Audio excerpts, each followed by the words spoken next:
What is the difference between DOGE, the Department of Government Efficiency, and an actual executive branch department? So DOGE, though it's called the Department of Government Efficiency, is not a department of the executive branch. It is actually a task force created by executive order in the White House. Why does that matter? Because executive branch departments have more oversight and more power than White House offices, and that oversight comes from Congress. I'm talking about the Department of Defense, Department of Homeland Security, the Treasury, etc. Executive branch departments can only be created by an act of Congress. That creation establishes a few things: a budget that's controlled by Congress, a leadership structure, which is led by a Senate-confirmed secretary, and oversight by congressional committees. The department is in charge of carrying out and enforcing federal laws that Congress has directed it to own, essentially. For example, the Department of Homeland Security controls our nation's borders, according to laws passed by Congress. It's also given a budget by Congress to do so. So what power does the president have over these departments? They are in the executive branch, yes, and the president oversees the executive branch. So the president has the power to direct them to prioritize certain projects or do certain things according to the law.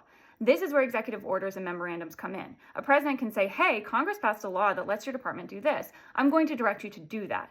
But importantly, the president does not have the power to shut down, wholly defund, or control everyday operations of these departments. DOGE, like I said, is an office of the White House. The president is allowed to appoint advisors and task forces within the White House to help carry out an agenda. For example, George W. Bush created the Homeland Security Office after 9/11, and that brought a bunch of experts in from different departments across the government to create a comprehensive way to respond to the attacks. However, he did not have the power to shut down any departments, move any agencies within those departments, or directly control all of the funding of those departments without Congress. Eventually, Bush asked Congress to create a Department of Homeland Security with its own budgets, responsibilities, and congressional oversight. So it moved outside the White House and into the larger executive branch, with a series of leaders that had to be confirmed by the Senate.